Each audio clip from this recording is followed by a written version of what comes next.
Transporte público en el área metropolitana de Guadalajara. Ese es el tema de hoy.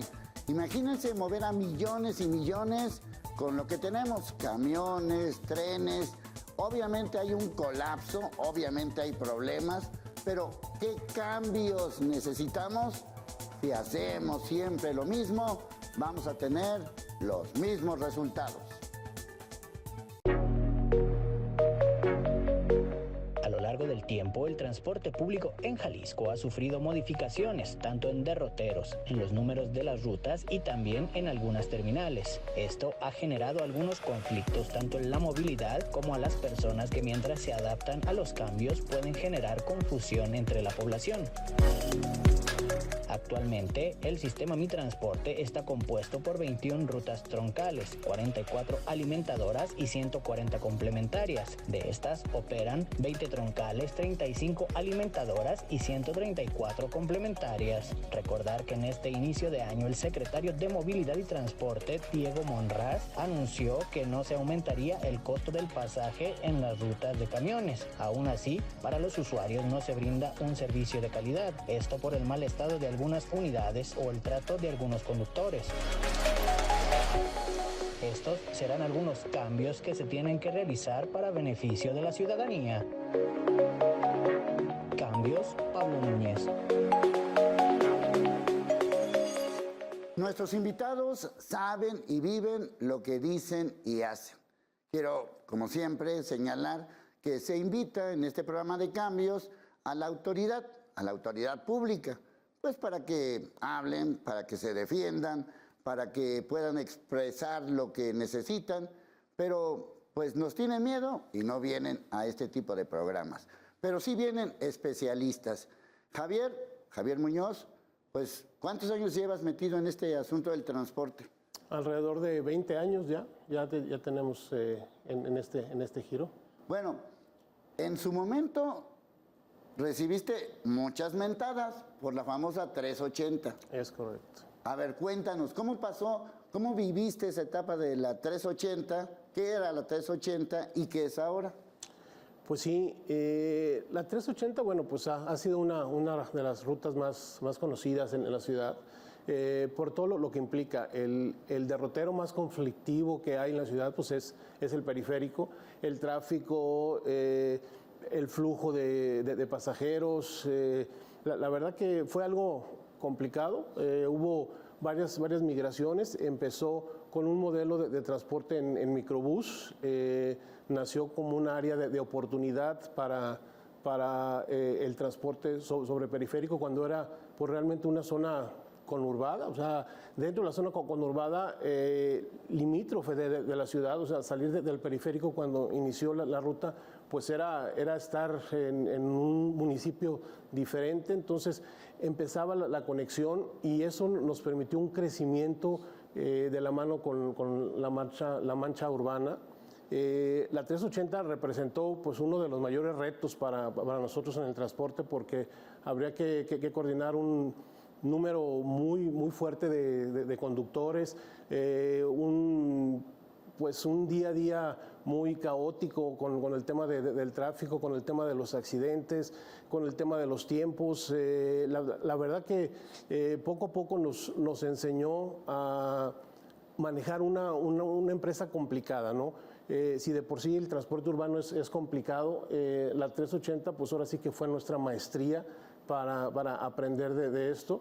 Y las migraciones de lo que fue el hombre camión hacia ruta empresa, pues nos enseñó que el sistema formal, entrar a la formalidad, pues nos traía beneficios. O sea, realmente podríamos organizarnos de una mejor manera, y nos dio la oportunidad de bajar índices de accidentes, bajar el tema de que los mismos compañeros se estuvieran correteando, poner un modelo de salario en lugar de comisión. Entonces, eso nos dio la pauta para saber que sí se podía mejorar, o sea, que teníamos resultados diferentes haciendo las cosas diferentes. Y la verdad, a este momento que migramos al nuevo modelo de transporte masivo, que es mi macroperiférico, pues hemos notado el cambio abismal. O sea, nos hemos hecho a la idea de que el modelo empresarial nos trae muchos beneficios y puede aportar muchas ventajas para la sociedad. Bueno, del otro lado, desde la parte de la investigación, desde la parte de la docencia, tú tienes también mucha experiencia, inclusive has publicado investigaciones en España, en Argentina. ¿Cómo lo calificas en general el transporte en Guadalajara comparado con, por ejemplo, con esos países? Bueno, gracias por la invitación primero de todo. Un gusto estar aquí con todos ustedes. Bajo mi punto de vista, tenemos un reto importante aquí dentro de nuestra área metropolitana de Guadalajara, y es a veces la falta de planificación, sobre todo desde el punto de vista territorial y desde el punto de vista del desarrollo urbano. ¿Qué son tus especialidades? Aunada a la movilidad y el transporte. Cuando todo esto no se hace de la mano, tenemos los problemas que tenemos. Es decir, cuando se empiezan a aprobar y a concesionar una serie de desarrollos habitacionales a varias decenas de kilómetros de los centros de trabajo, de los centros educativos, de los centros de abastecimiento comerciales, pues luego vienen los problemas de cómo se desplaza tanta gente, cómo ponemos solución a ese problema que creamos con ese tipo de desarrollo urbano. Entonces yo creo que ese es el principal reto que tenemos en nuestras ciudades. Cómo armonizar, por un lado, el desarrollo territorial, el desarrollo urbano, conjuntamente con los sistemas de transporte, de la manera que vayan a la par, porque si no vamos a tener que ir siempre solucionando los problemas que el otro sector pues, está generando, ¿no? Entonces ahora, desde el punto de vista de la problemática del transporte que tenemos, yo creo que responde obviamente pues, a esa falta de control, a esa falta de organización y de planificación finalmente, en términos pues, del propio desarrollo urbano, que luego pues, genera ese tipo de problemas en grandes vialidades como la de López Mateos, que ha sido muy famosa recientemente, pero que también tenemos en otras zonas no tan privilegiadas desde el punto de vista económico, con zonas de clases populares, un poquito más nivel adquisitivo más bajo, las que tienen también problemas similares de transporte y de viaje, y les dificulta bastante los traslados cotidianos a sus centros de trabajo y educativos. Sí, y un poco como hasta qué punto todo este asunto de la movilidad, del transporte, depende de la voluntad política. Es decir, el gobernante, el gobernador en turno, ¿se le ocurren cosas o si hay una planeación o si hay un acuerdo? ¿Cómo es eso por dentro, tú que lo has vivido ahí? Pues mira, Leonardo, yo no concibo un crecimiento, una planeación si no va de la mano los transportistas con la administración en turno. O sea, no sería funcional. Afortunadamente se ha dejado de ver el transporte como el mal necesario, ¿sí? Que muchos años atrás pues así se trataba, era el mal necesario. O sea, tendrían que apoyarse en alguien para que diera el servicio, pero pues lo tenían pues descuidado, realmente sobrevivíamos. Se le ha dado un enfoque de realmente un servicio público, o sea, cómo mejorarlo. Hace falta mucho por hacer, sí, tenemos la verdad un reto muy grande, ambos, tanto administración como transportistas, pero definitivamente tiene que ser de la mano para que esto funcione, ¿no? La administración tiene que tener voluntad de hacerlo, tiene que tener una visión de mejorar los servicios, y bueno, por nuestra parte, pues también aportar lo que nos corresponde, ¿no? Tiene que ser conjunto, definitivamente, y afortunadamente estos últimos años se ha dado esa renovación, ese cambio de modelo, que si bien no está, todavía hace falta mucho por hacer, pero ya dejó de ser ese mal necesario a convertirse realmente en un servicio público a mejorar. Sí, porque esa es quizás la parte que todavía no entendemos los usuarios. Es decir, Yo me subo a un camión, estoy pagando por ese servicio y lo que estoy pidiendo pues es que me lleve bien, Sí. ¿no? Ese me lleve bien a mi escuela, a mi trabajo, pues ¿de qué depende? Esa es la parte fundamental de todo esto, ¿no? Sí. Sí, aquí en este caso yo creo que una de las cuestiones muy importantes es la propia dignificación del transporte público. Transporte público quiere decir para todos los públicos, no solamente para aquellas capas de la población que todavía no tienen dinero suficiente como para pagarse el automóvil. Entonces, si realmente lo asumimos como un transporte público que sea para todos los públicos, deberíamos aspirar a que en los camiones, en el tren ligero, en el BRT que discurre por el periférico y por la calzada, pues también viéramos a las clases medias, a las clases altas, aquellas que se pueden permitir el automóvil, pero que decidieran en algún momento dejar el automóvil porque es menos sustentable, porque es menos eficiente y empezar a optar por el transporte público, de manera que fuera realmente público para todos y para todas, ¿no?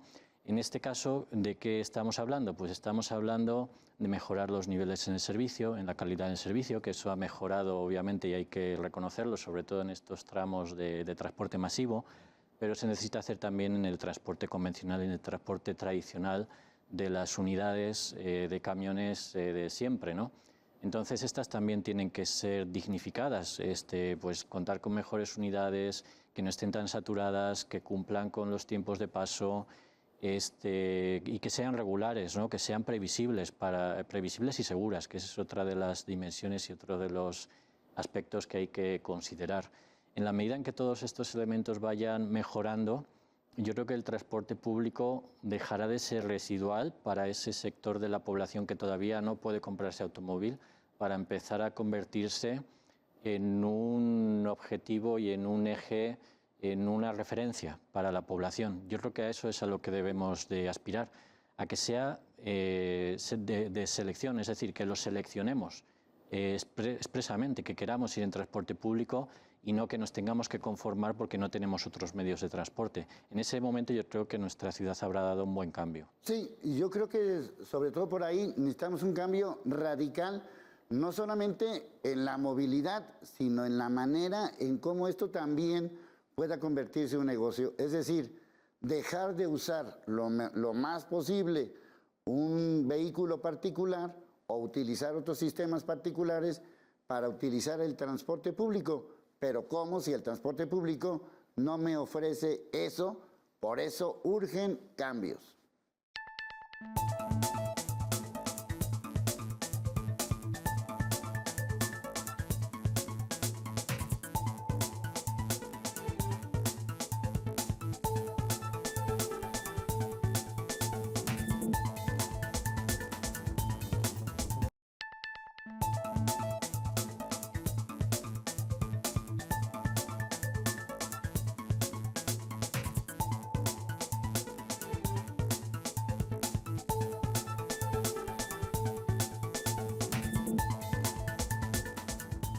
Bueno, una de las, pues quizás experiencias que uno pueda tener en otras ciudades, yo no conozco buena parte del mundo, muy poco he viajado, pero sí en alguna ocasión tuve la oportunidad de estar en Washington y ahí lo que noté es que los servidores públicos, los empleados, los trabajadores de alto nivel eran los que utilizaban el transporte público.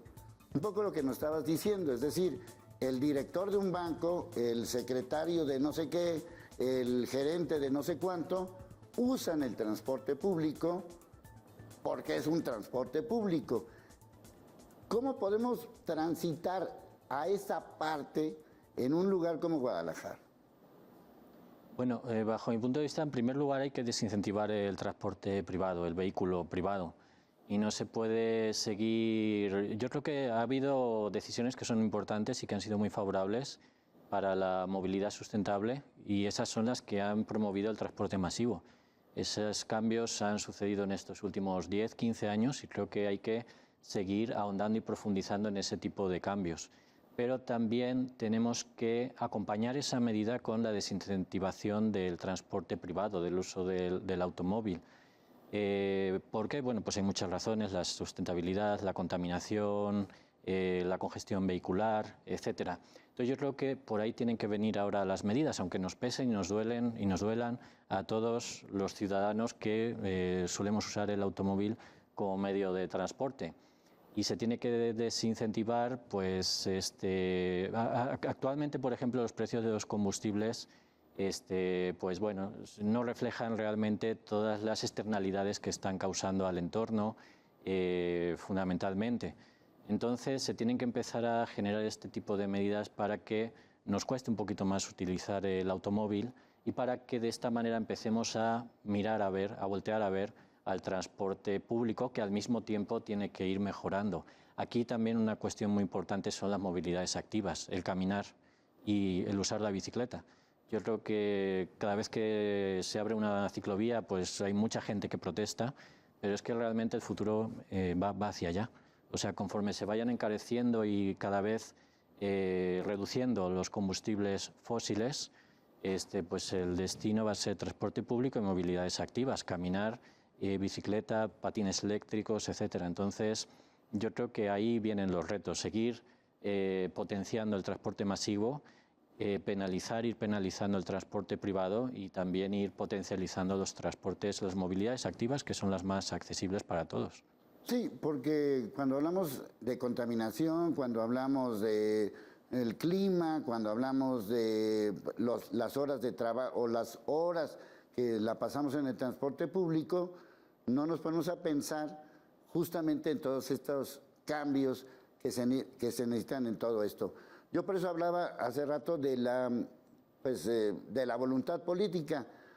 ¿Cómo podemos llegar a ese nivel? ¿Crees que algún día lleguemos a ese nivel? Pues imposible no lo es.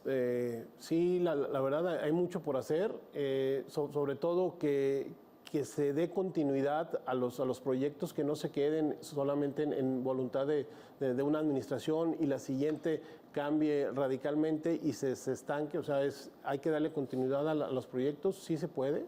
Es todo el entorno, o sea, no solamente decir, bueno, pues vamos a crear un sistema de transporte masivo con estaciones y demás, sino es complementarlo con las ciclovías, complementarlo con las rutas alimentadoras de las colonias que den un buen servicio para que pueda la gente explotar esa generosidad de lo que es un proyecto de transporte masivo.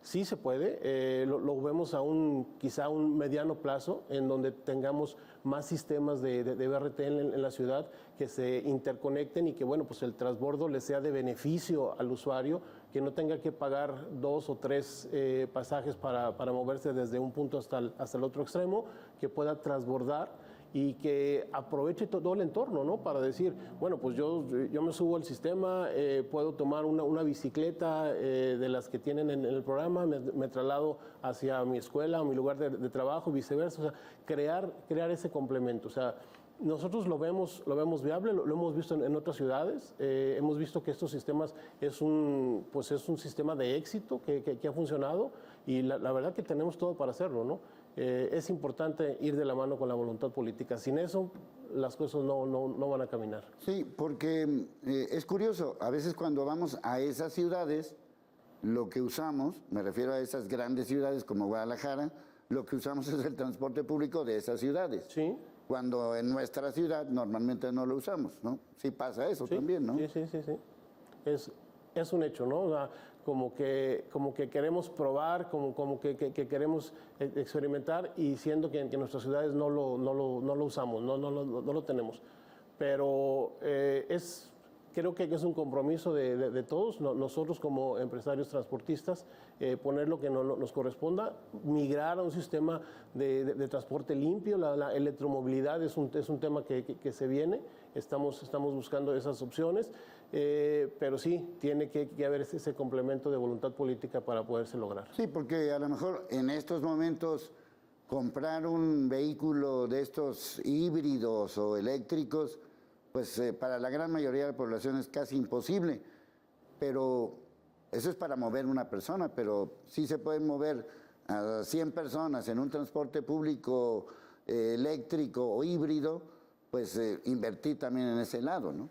Sí, correcto. Al igual que los autos, en el tema de los autobuses eléctricos existe un abismo en precio, ¿no? Sí hay un costo mucho mayor que no se pagaría con la tarifa, o sea, que no es costeable si nosotros como empresarios compráramos, cambiáramos toda nuestra flota y la hiciéramos eléctrica, o sea, no tenemos esa capacidad financiera para hacerlo, no se pagaría. Por eso tiene que existir el soporte de la voluntad política para apoyar como servicio público de primera calidad a los empresarios para que podamos en conjunto llegar a poder brindarlo, ¿no? Sí, lo que pasa, y esta parte quizás sea un poco la que nos cuesta trabajo entenderlo, y lo comentaste al principio, se empiezan a poner fraccionamientos, viviendas en las afueras, como les decimos, de las grandes ciudades, abandonamos el centro, ya que llegué afuera, ¿cómo le hago para meterme al centro? Y de ahí empieza toda una serie de situaciones que prácticamente son extremas. Es decir, hoy López Mateos, ya que lo mencionaste, es un conflicto, pero un conflicto porque se empezaron a construir áreas de trabajo, áreas de vivienda en esa zona. Es decir, desde esa época se debió haber visto lo del transporte público, ¿no? Sí, claro. Sí, es que obviamente si estás construyendo una ciudad para el automóvil, luego no esperes que la gente utilice el transporte público o vaya caminando. Sí, sí. La gente va a utilizar el automóvil. Entonces, si estás construyendo fraccionamientos muy lejanos, si estás autorizando grandes superficies como centros comerciales con muy amplias superficies de aparcamiento, donde es muy difícil llegar en transporte colectivo y mucho menos caminando. Si también estás aprobando una serie de desarrollos de oficinas, de complejos comerciales, también distantes, pues claro, luego no esperes que la gente vea viable y efectivo el uso del transporte público o ir caminando, ¿no? Entonces ahí es por lo que decíamos que tienen que ir de la mano la política de movilidad con la política de desarrollo urbano y de desarrollo territorial. Entonces la ciudad que tenemos pues es la que tenemos, no la podemos cambiar, ya tenemos esta ciudad tan dispersa, ¿no? Entonces ahora ¿qué se puede hacer? Bueno, pues ir recuperando centralidades, es decir, allá donde tenemos la población, pues acercar la ciudad, porque esa población es una población sin ciudad. Si toda la población de Tlajomulco, por ejemplo, fuera una población con ciudad, no se tendría que trasladar tantos kilómetros, tantas decenas de kilómetros a sus trabajos, a sus escuelas, a sus centros de ocio, a sus comercios. Es residencias sin ciudad. Entonces tenemos que acercar la ciudad a esos fraccionamientos y eso implica pues llevarles puestos de trabajo, llevarles servicios públicos, llevarles centros educativos, centros comerciales, pero que sean de calidad, no de segunda o de tercera, porque si son de segunda o de tercera, pues la gente va a seguir mirando a los centros clásicos y tradicionales, ¿no? Entonces, por eso creo que sí, esa política de desarrollo urbano y territorial tiene que ir muy de la mano, porque si no vamos a seguir construyendo ciudades para automóviles y vamos a querer que la ciudad, que los ciudadanos se trasladen en transporte público. Es una incongruencia. O por el otro lado, lo que estamos viviendo actualmente es un crecimiento quizás desmedido de otro tipo de transportes, por ejemplo, las motos. Sí, claro. Es que las personas, los ciudadanos, recurren a las soluciones que tienen más a la mano y no piensan o no paran, no se ponen a pensar en si es más sustentable, si es más riesgoso.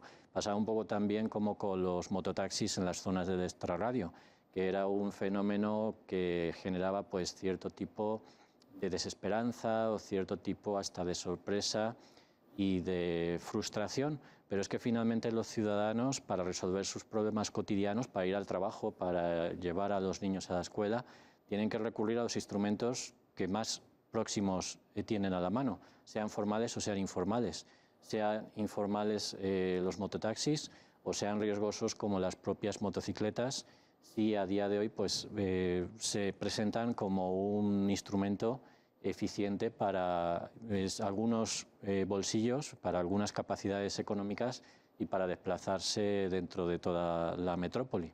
Bueno, lo que pasa es que vivimos en una ciudad muy grande y lo que pasa es que durante años hemos pasado de esta idea a esta otra idea y a esta otra idea, pero sí, ¿en qué momento vamos a considerar que esto, no solamente me refiero al transporte, desde luego, no es un asunto de quedar bien, es un asunto de movernos mejor?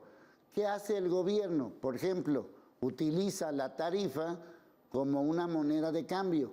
¿Eso hasta qué punto ayuda? Necesitamos cambios.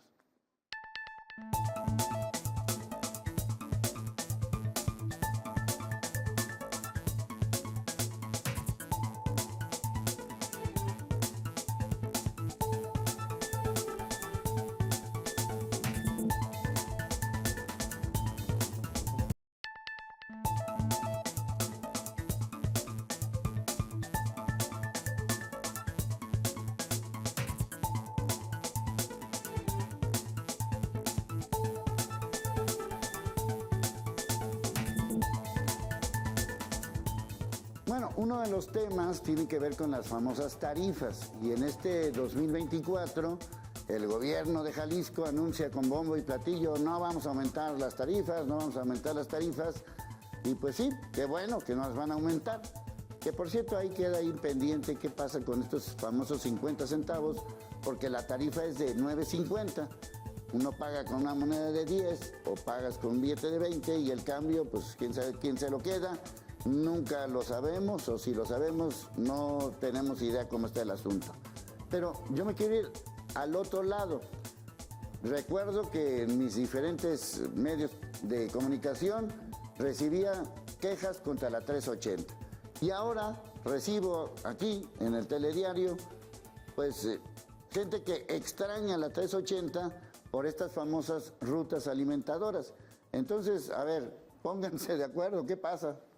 Sí, pues mira, es algo, es un crecimiento, es una evolución. La verdad que nosotros cuando trabajamos la ruta de la manera tradicional en 380, pues sí recibíamos, éramos objeto de crítica de la opinión pública, porque era una ruta de las más complicadas en la ciudad, ¿no? Era muy conflictiva en cuanto a los tiempos, íbamos a 2 minutos, uno detrás de otro. El tema de los pagos hacia los conductores era a base de comisión, entonces un compañero quería ganar el pasaje, entonces eso se convertía en un riesgo inminente para el usuario.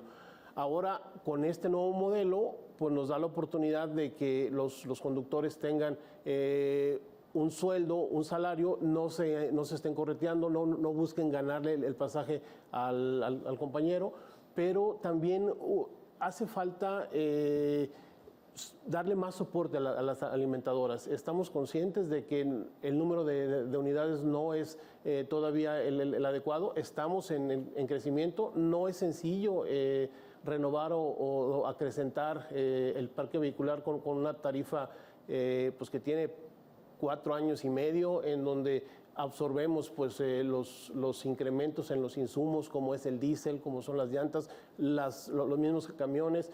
Entendemos que es un tema de carácter público y que está en manos de la administración, pero también vamos con ciertos apoyos para renovación, ciertos apoyos que nos da el gobierno del estado y nos permiten, pues a medida de nuestras posibilidades, crecer, ¿sí? Pero no es fácil. Sí estamos conscientes de que necesitamos fortalecer lo que son rutas alimentadoras, fortalecer el entorno que rodea al sistema para darle mayor eficiencia y que el usuario vea la generosidad de transportarse de un lado a otro pagando solamente 1 o 1.5 boletos, lo que antes tenía que pagar 2 o 3 para trasladarse a diferentes puntos.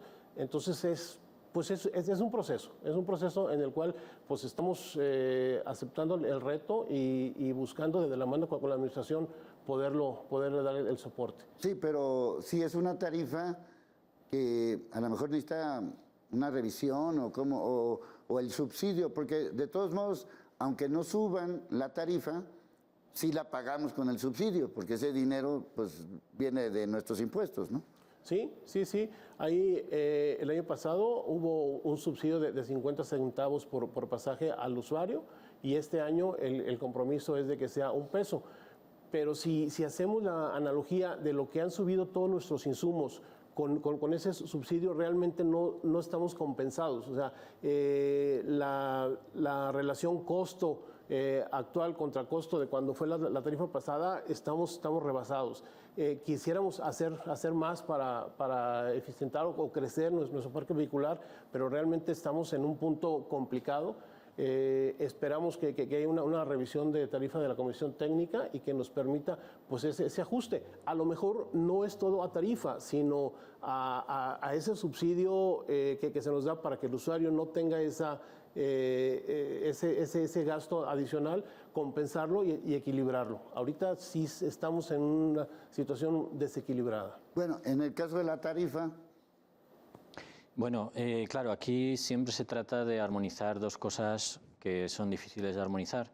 Si la tarifa es muy baja de forma que sea accesible para todos los ciudadanos, que ese debería de ser el ideal, para que todos los ciudadanos pudieran utilizar el transporte público, el transporte masivo, sin que sea demasiado oneroso y muy gravoso para sus bolsillos.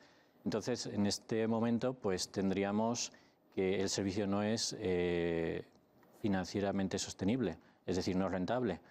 Entonces, ¿cómo combinar la rentabilidad en el servicio con la accesibilidad económica al mismo? Pues obviamente a través de lo que se estaba comentando de los subsidios, de la inversión pública. Y inversión pública, pues no nos tenemos que llevar las manos a la cabeza, porque inversión pública se produce cada vez que se reasfalta una carretera, que se reasfalta una vialidad, que se abren nuevos carriles, pues cada vez que se hacen pasos a nivel. Eso es inversión pública, subsidios, en este caso, para los automovilistas. ¿Por qué no reorientar todo ese gasto en infraestructura carretera, en infraestructura para el automóvil, para ese otro medio de transporte, ese transporte que es más sustentable, que es más accesible, más incluyente para todos y para todas, como es el transporte público? Entonces, yo creo que esa inversión en vialidades, en carreteras, esa inversión para el transporte privado, para los automóviles, tendría que reorientarse también progresivamente y convertirse en subsidios para el transporte público, de manera que pudiéramos tener tarifas económicamente accesibles para la mayor parte de la población, para toda la población, que es a lo que hay que aspirar, y al mismo tiempo el servicio fuera rentable para los operadores y para las empresas que están detrás. sí, porque si no vamos a tener lo que estamos viviendo actualmente en la Ciudad de México, o sea, ¿de qué me sirve tener un metro barato si el sistema está colapsando?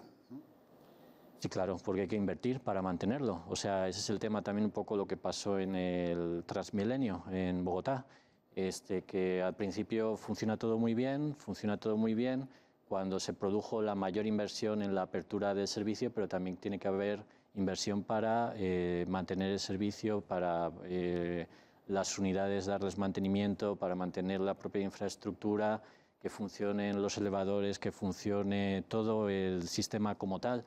Entonces sí son muy necesarias esas inversiones que sigan impulsando la infraestructura, porque no se trata solo de inaugurarla, sino de que funcione durante largos años en condiciones óptimas de calidad para toda la ciudadanía.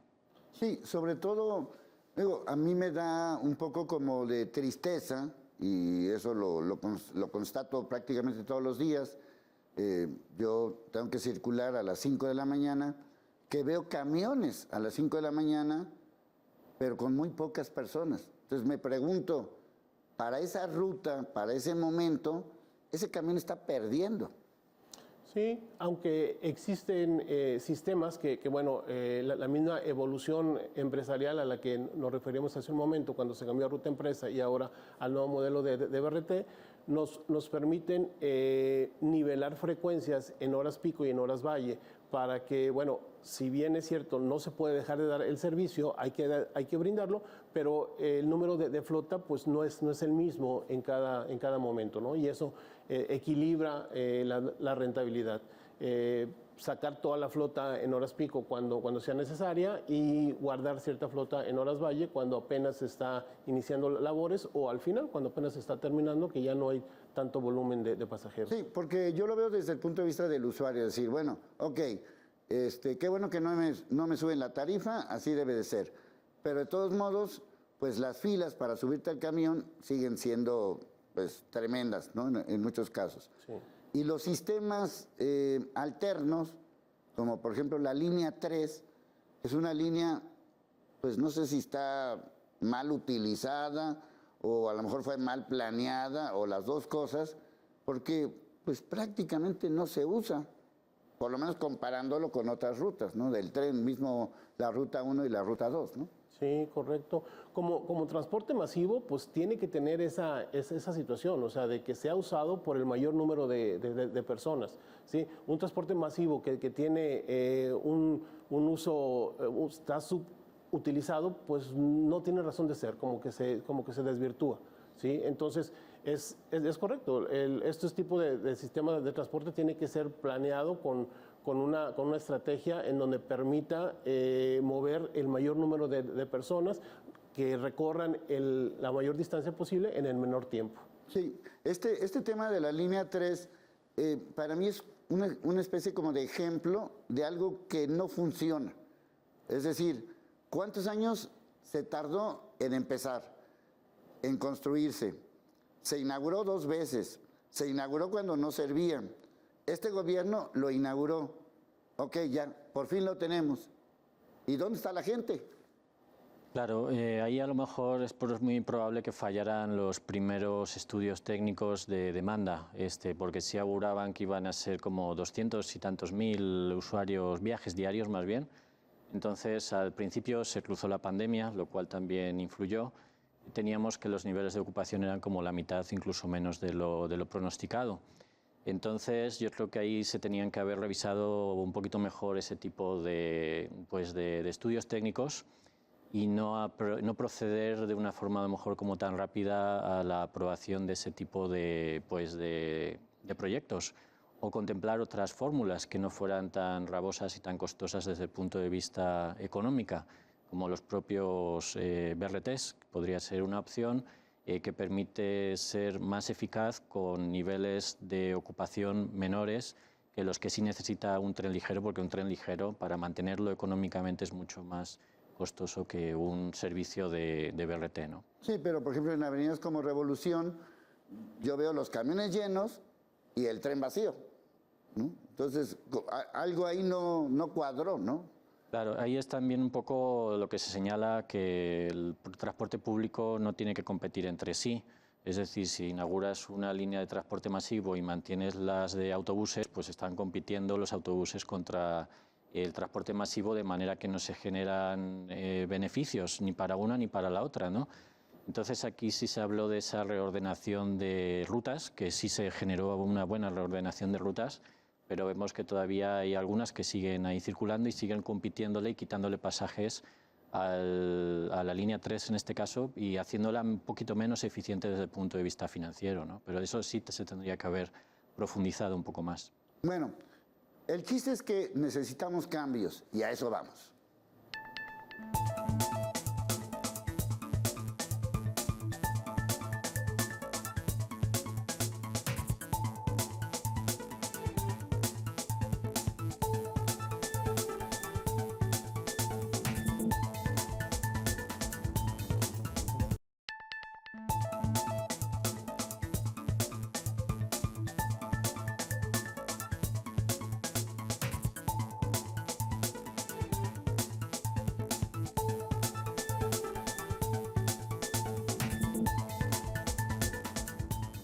Bueno, transporte público, transporte moderno, transporte barato, todos queremos pues todo, a final de cuentas pues es el ideal.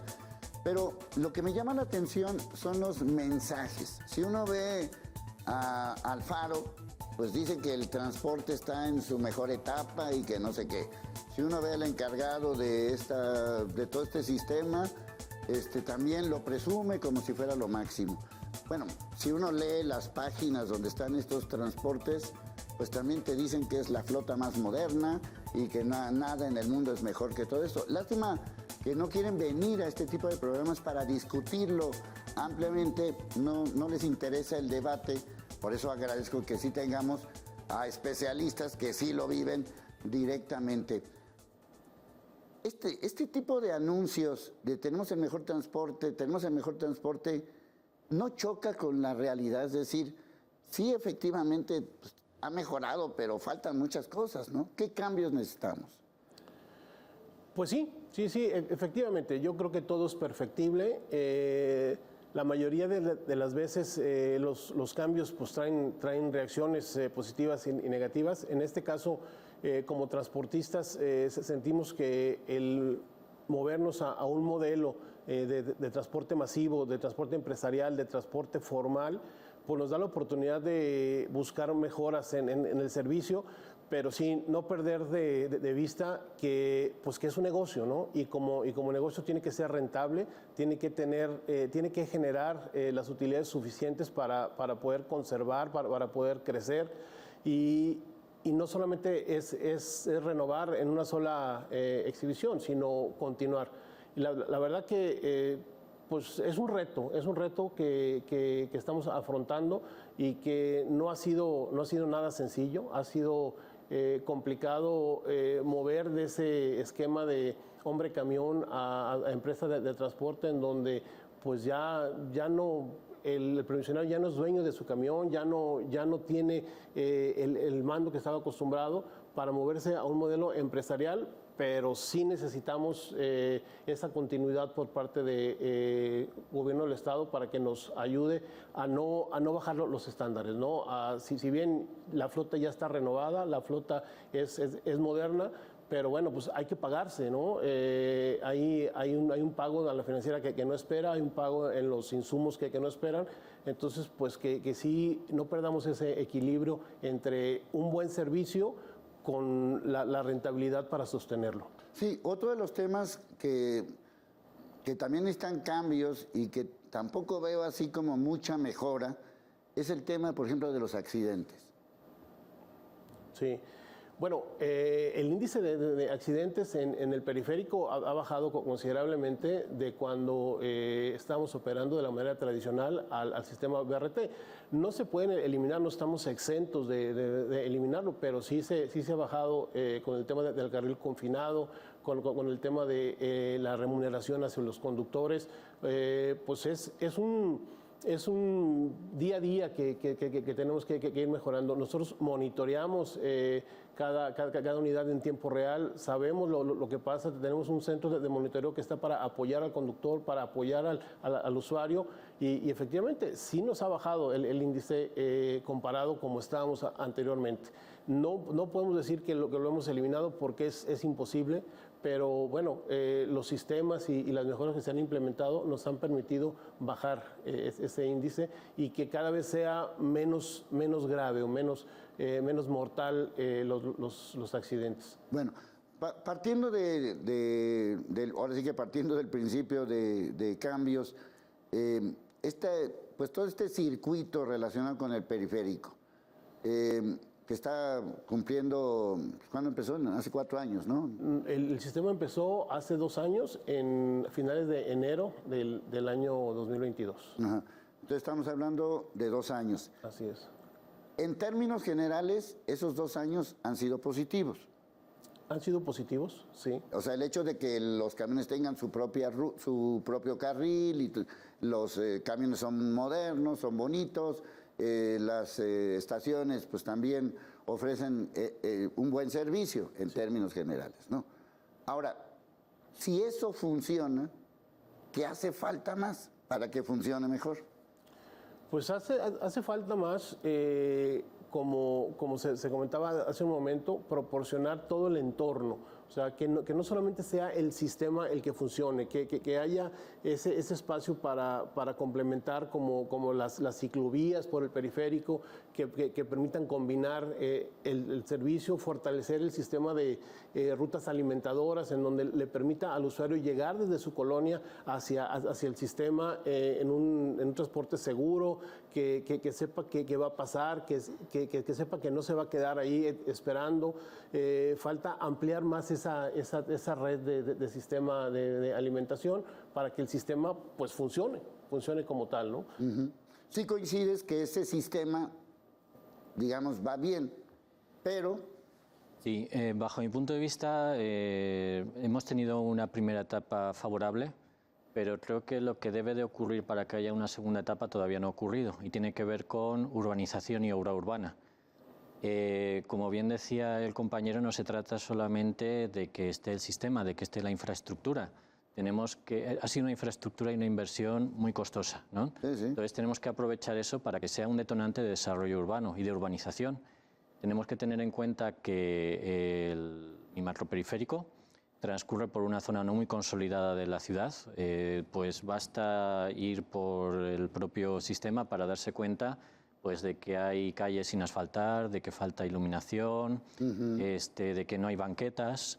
Entonces hay que aprovecharlo como una oportunidad para urbanizar todo eso, porque entonces el sistema va a mejorar y va a funcionar mucho mejor, va a atraer todavía muchos más viajeros. Se trata de tener estaciones en un entorno urbano, en un entorno pacificado, en un entorno amigable y un entorno que puedan disfrutar los propios ciudadanos y los propios viajeros. No parar en la estación y corre deprisa a tu domicilio porque el entorno es completamente inhóspito. Sí, o te van a asaltar o exactamente, no sé qué. que haya tiendas, que haya comercios, que haya viviendas, que haya banquetas, que haya pavimento, que haya luminarias. Entonces yo creo que ahí pasaríamos a esa segunda etapa que es muy importante y pasaríamos a la etapa en la que realmente estamos construyendo ciudad y no solamente un sistema de transportes. Y creo que es lo que falta y creo que es lo que se debe de hacer en el futuro. Sí, porque si partimos de lo que comentaste al principio, sigue siendo un transporte para el que no tiene transporte. No ha sido una alternativa, digamos, para mí, que utilizo el periférico constantemente, no ha sido una alternativa. Sí, probablemente por todo ese tipo de incomodidades y también tenemos que reconocer porque el uso del automóvil sigue siendo económico, ¿no? No es más barato, obviamente, el sistema de transporte masivo, es más económico, pero para quienes tienen o tenemos cierto nivel adquisitivo podemos todavía seguir utilizando el automóvil. En el momento en el que el uso del automóvil fuera ya demasiado gravoso y además se mejorara esa calidad de la que hablábamos al principio, de la dignificación del transporte público, del transporte masivo, todo eso siguiera mejorando, pues yo creo que empezaríamos a verlo de otra manera, aparte de todo esto que acabamos de comentar, que fuera un trayecto, un derrotero ya completamente urbanizado, muy urbanizado y muy vivible, frente a esa situación inhóspita, insegura, peligrosa, que caracteriza buena parte de las inmediaciones más cercanas a la propia infraestructura y sus estaciones. Sí, o sea, ¿cómo le hago para llegar bien a ese sistema, ¿no? Ese es pues uno de los retos, ¿no? Porque lo vivimos en la calzada, lo vivimos en el periférico, lo de las ciclovías, pues suena muy bonito, pero no tienen mantenimiento. ¿Qué hace falta? ¿Qué más cambios de esa parte, de la parte del gobierno, crees que se necesite?